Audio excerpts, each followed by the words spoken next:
গাজরকে গ্রেট করে নিয়েছি।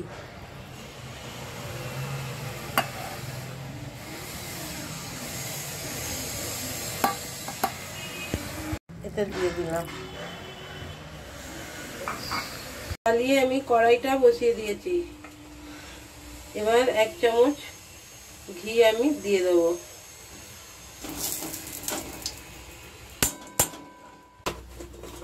আমি দিয়ে দেবো। ঘিটা গরম হয়ে গেছে, পেস্টটা ঢেলে দিলাম।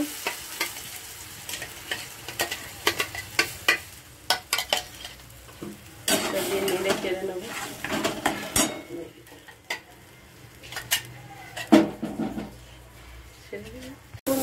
এখন এটা ভাজা ভাজা হয়ে গেছে, গাজরটা আমার পেস্টটা ভাজা ভাজা হয়ে গেছে। এটা আমি এখন 2 কাপ দুধ দিয়ে দেবো। পরিমাণ মতো 2 কাপ দুধ দিয়ে দিলাম।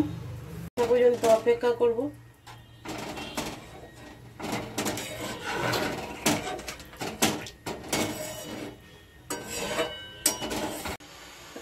এক কাপ সুজি দিয়ে দিলাম।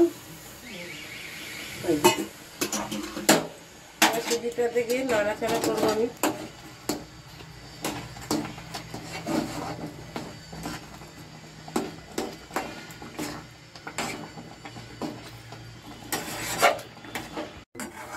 একটা মন্ড মতন হয়ে গেছে, দেখুন নেড়ে নেড়ে।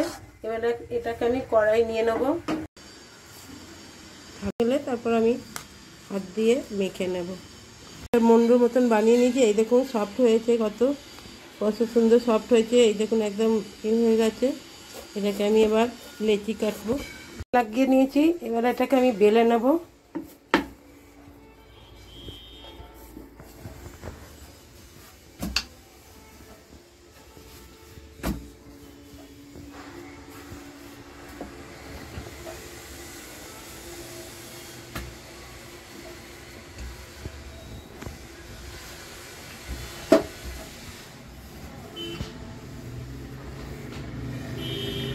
আমি এটাকে ছুরির সাহায্যে কেটে নেব।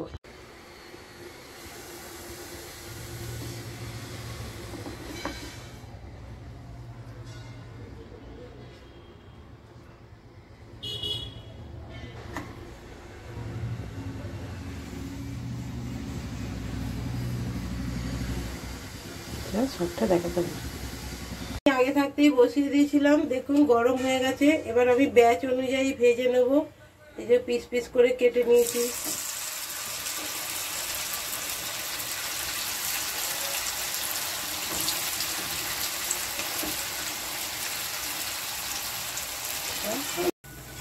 ভাজাগুলো হয়ে গেছে, এবার আমি তুলে নেব।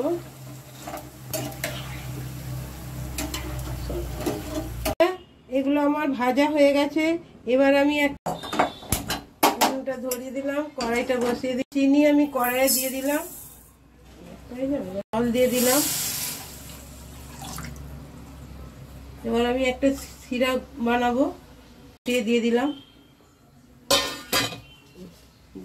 এটা গলা পর্যন্ত অপেক্ষা করব। চিনিটা আমার গলে গেছে, রসটা আমার হয়ে গেছে। এবার আমি এগুলো এতে দিয়ে দেবো।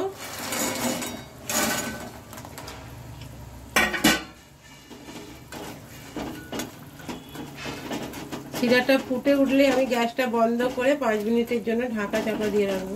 রুটি করে খাবেন আর বানিয়ে দেখবেন, ভালোই লাগবে। যদি রেসিপিটা ভালো লাগে লাইক শেয়ার কমেন্ট করবেন। ফেসবুক থেকে দেখলে ফলো করে রাখবেন।